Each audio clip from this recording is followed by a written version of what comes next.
ta phải chôn của bạn hay cái đua này cái đua này cho nó tảng nó nó tảngไรชมเที่ยวมามันเอามุนเกี้ย buồn ghê สั nó ตว์เปรี้ยนะ tuyệt vời ta nó เรียนตามวยจากท้องกับท้องกัดดำเขาในโน่นดำจ้าโน่น bạn เขาได้ยังไงจะจบจ้าโน่นได้ chè cả hốm đúng không เขาจะนั่งโจโอ tuyệt ồ เขาจะนั่งระบอง là bò ขันนกกระสู้ xù สู้ปรังเขา và บึกปรังได้เยอะกอบวะทำไมยืงอ่อนเมียนจามอ่อนเมียนได้สัตว์ยุ่น sư yuan tam đón เที่ยวหมดเธอที่เฮียนอะไรนั่ง อ๋อ มุนนั่งโยขโมยมากอบนั่งมาเยี่ยมตามสมเด็จมากระปายี diêm sần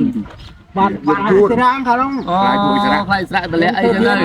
ประเทศยังประเทศยังไม่เนี่ยใครตามสัตว์นี่ อ๋อ จะได้น้องไปดาวสัตว์ดีกว่าเขากินโน่ ตาคือเชียร์แต่เห็นในสมัยนึง น้องสมัย เรียนกรมในยมบรัง น้องเอ้ยตอนน้องฟังบาดเราหม้อไว้เตะเอาสำลักตา và บ้าไว้เตะโยอาแค่เมจ้า và ไปได้ก็หอมเขาจะบ้าจำส้มก็เลิกบ้างมดสัตว์จำส้มนะสำลักตา và បាត់ប្រសុំមកគ្រប់ប្រមនកាយបាទជំរាបសួរបាទប្រិយមិត្តទីគ្រប់តែធ្លាប់តាមដានទស្សនារកកាប់ផ្សាយរបស់ខ្ញុំបាទបេនលីថ្ងៃនេះខ្ញុំបាទបានមកដល់ទួល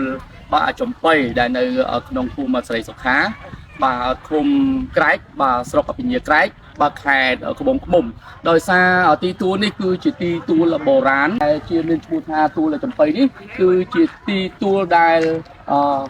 ទីលានបាទ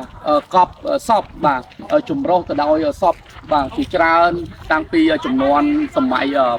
បុរាណមកម្លេះគឺតាំងពីសម័យចំនួនដើមគឺតាលោកយាយដែលរស់នៅក្នុងភូមិឃុំខាងលើនេះធ្វើព័ត៌មានដើម្បីចែករំលែកទៅដល់ឪពុកម៉ែបងប្អូនឲ្យបានដឹងថាទីទួលនេះគឺជាទីទួលបុរាណតកាលដែលកើតឡើងតាំងពីយូរអង្វែងមកហើយឥឡូវនេះកំពុងតែមានការអភិវឌ្ឍបាទខ្លាំងមែនទែនដោយមានការគ្រប់គ្រងពីប្រជាពលរដ្ឋនិងសំណាក់ថ្នាក់ដឹកនាំបាទភូមិសង្កាត់ដែលនៅក្នុងទីលាននេះផងដែរអញ្ចឹងបន្តមកទៀតខ្ញុំនឹងជួបជាមួយនឹងលោកតាជាចាស់ព្រឹទ្ធជាចារ្យដែលគាត់កំពុងតែកសាងនៅទីទួលដែលមានឈ្មោះថាទួលចំបៃបាទហើយខាងក្រោយខ្ញុំនេះគឺ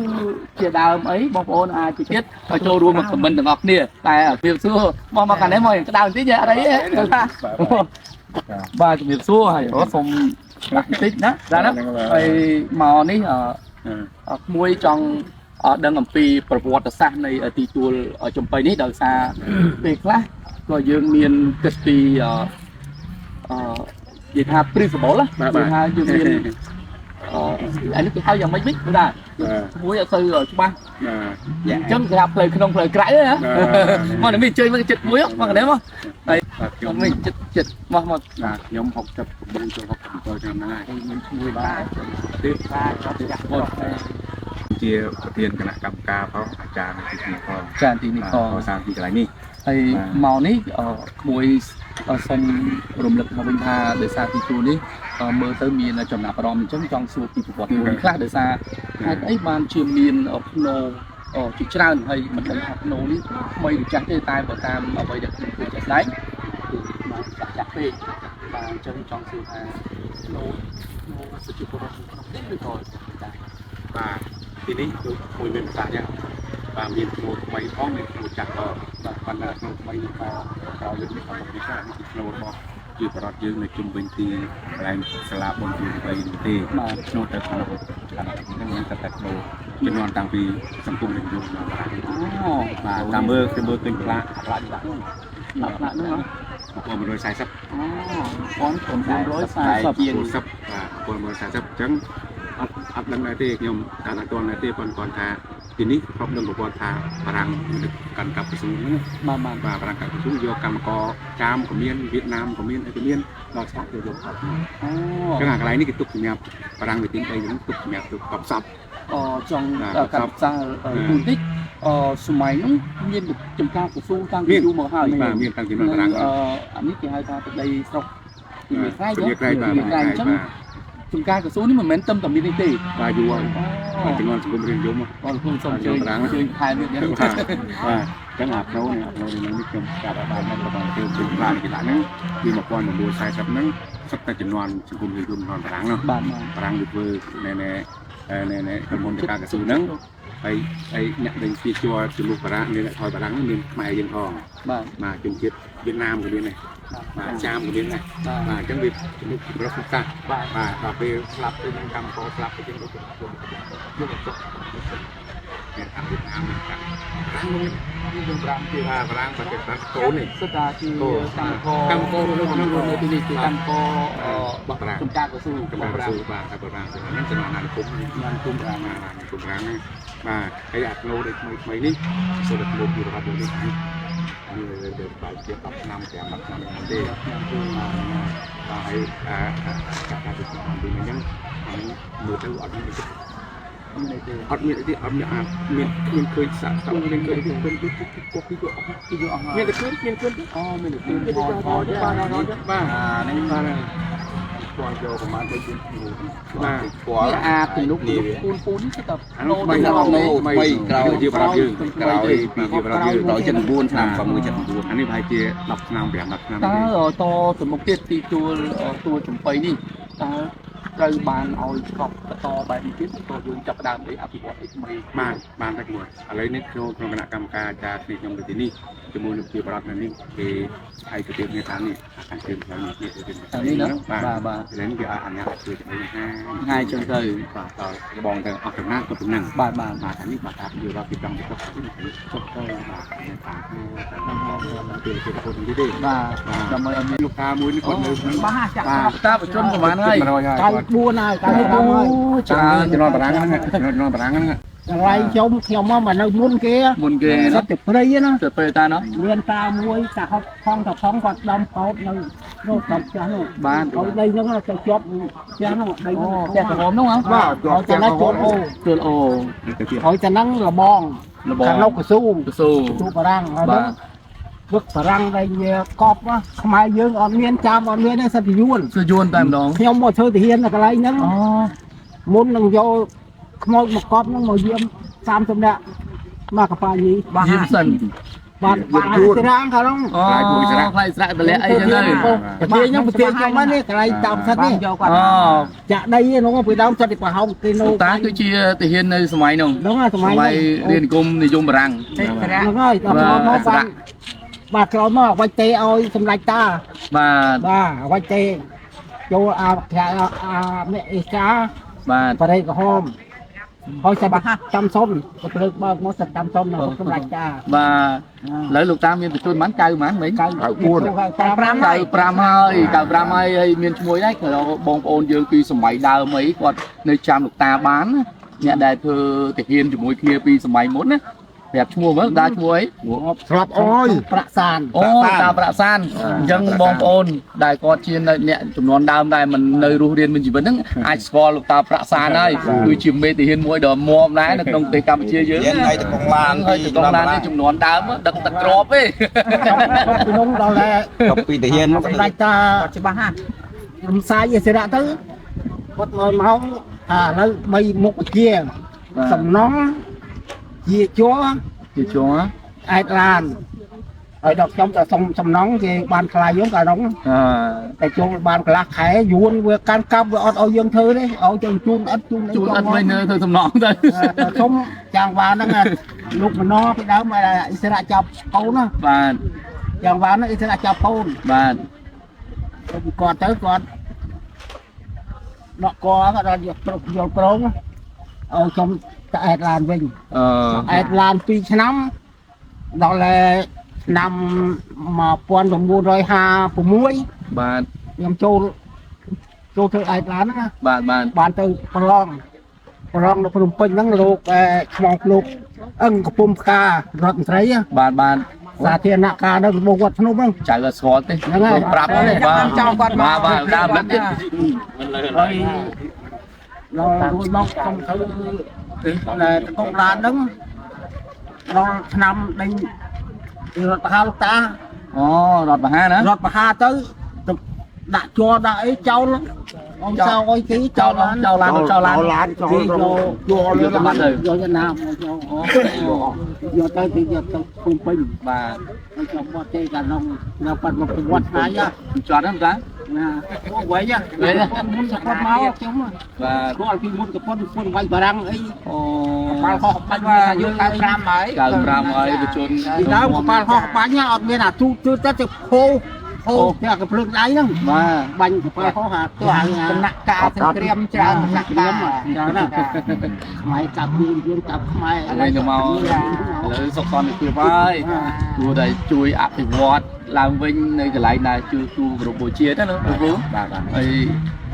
ចៅសូមថែមផងហើយក៏សួរមួយទៀតពាក់ព័ន្ធជាមួយនឹងដើមទូតក្រោនតើមានប្រវត្តិយ៉ាងម៉េចដែរបាទមានឈ្មោះអញ្ចឹងហើយវាមានតាំងពីឆ្នាំណាមក ដើមមកលោកតាចាំអីគាត់ថា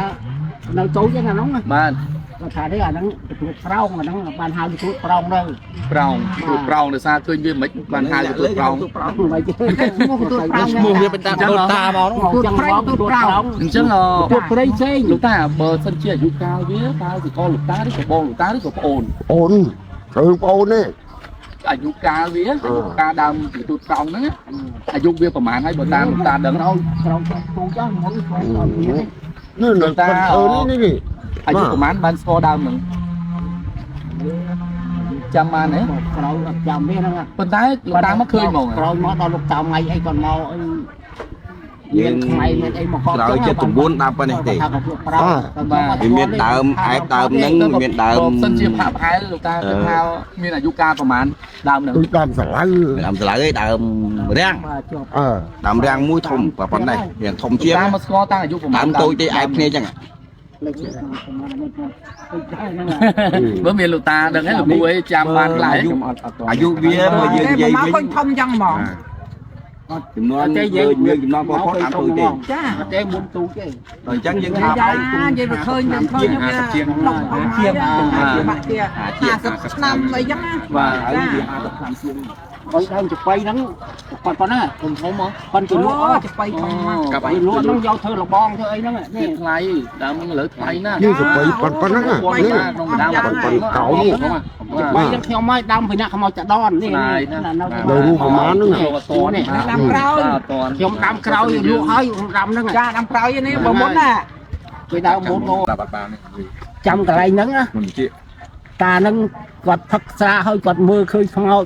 អូ ខ្មោចតាហៀង មានខ្មោចមែន មកមកនៅដីចឹងហ្នឹងផឹកស្រា គាត់នៅយាមហ្នឹង ឌូម៉ែឯងអាំងនេះ អើយើងតាមដេម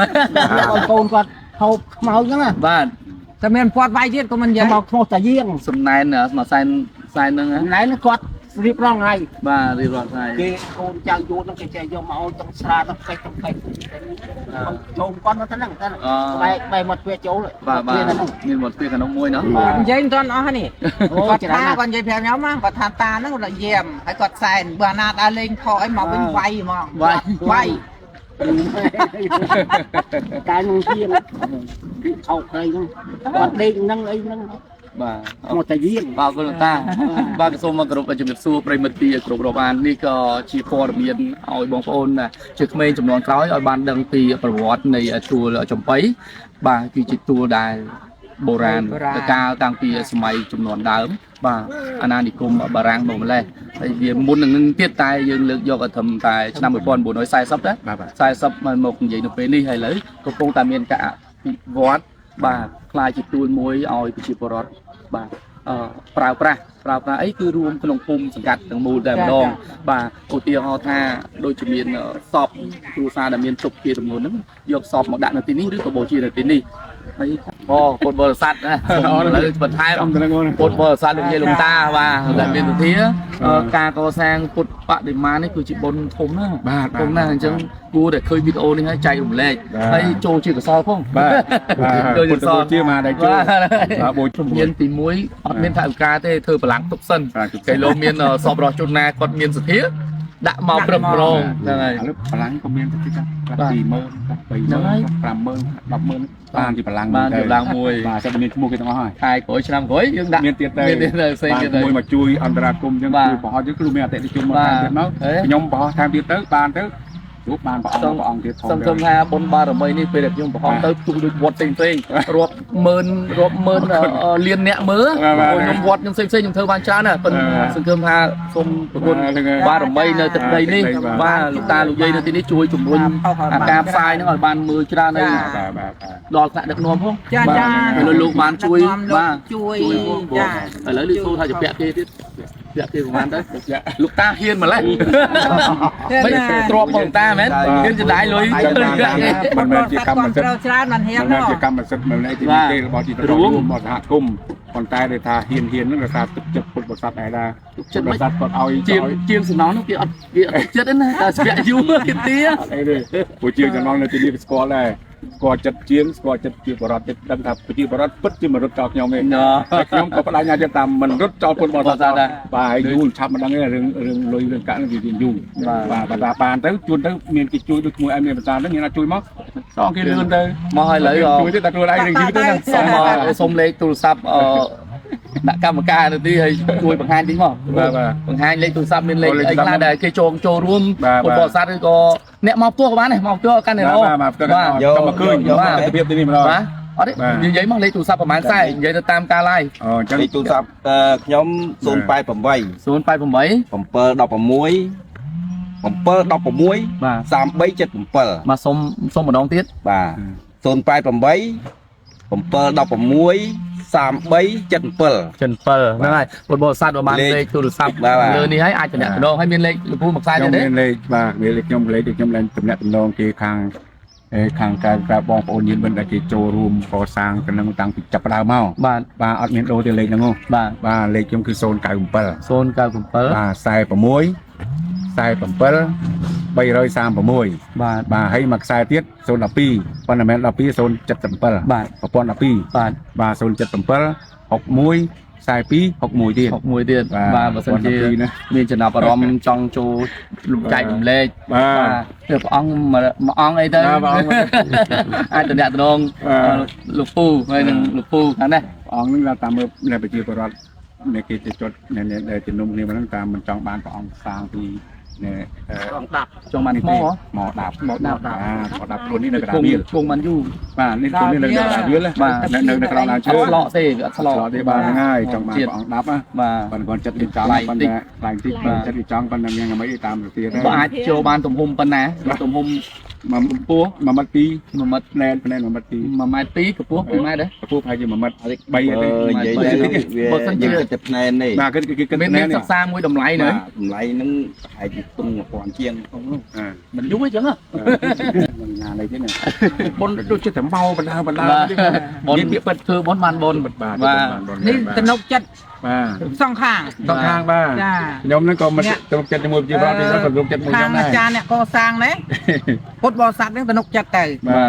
គាត់អ្នកកសាងបានហ៊ានជាពាក់គេគាត់ទំនុកចិត្តដល់អ្នកគ្រប់គ្រងបាទសិតតែមានមុខទៅខ្លួន បាទឥឡូវនេះគឺ ល្អធ្វើឲ្យគាត់នឹងទៅកើតនឹងបានមួយឆ្នាំតើ បាទមួយឆ្នាំបានប៉ុណ្ណឹង បានមួយឆ្នាំតើ គឺវាសមិទ្ធផលខ្លាំងហើយបានមួយឆ្នាំប្រហែលទីទួលចំបៃនេះខ្លាយជាទីទួលមួយពោធិនិដ្ឋានក ន្លែងគោរពបូជា កន្លែងគោរពបូជាបាទសាសនាពុទ្ធសាសនាយើងហ្នឹង បូជានិដ្ឋាន ទីឋានចំណាស់ បាទគ្រប់ផ្ញើបាទវីដេអូនេះដល់ពុទ្ធបរិស័ទទាំងអស់ដែលនៅគ្រប់ប្រទេសហ្មងក្នុងប្រទេសនិងក្រៅប្រទេសបើសិនជាមានបំណងចង់ចូលរួមឧបត្ថម្ភដៃអីផ្សេងៗពាក់ព័ន្ធនៅក្នុងនេះអាចទំនាក់ទំនងមកលោកពូបាទលោកពូអ្នកមីងអីហ្នឹងបាទហើយឬក៏មកផ្ទាល់ខ្លួនឯងបាទមើលតាមរយៈការបង្ហាញទៅវីដេអូនេះព្រោះទីនេះគឺជាទីទួលដែលប្រវត្តិសាស្ត្ររបស់ខ្មែរយើងហើយក៏ជាកន្លែងឈាមស្រស់របស់ខ្មែរដែរបាទទីនេះគឺអញ្ចឹងគួរតែបងប្អូនជួយបាទទោះជាច្រើនទោះជាតិចក្តីហ្នឹងទៅតាមកម្លាំងវិទ្យាទៅបាទមិនប្រកាន់ថាធ្វើច្រើនមិនយកទេបាទ1000 2000រៀលយើងហ្នឹងក៏ទទួលដែរបាទខ្ញុំក៏ហៅកើតអរគុណសម្រាប់វីដេអូមួយនេះហើយក៏សូមគោរពជំរាបលាបើសិនជាមានកំហុសឆ្គងក៏សូមអធិស្ឋាននៅពេលជួបផងដែរបាទអរគុណ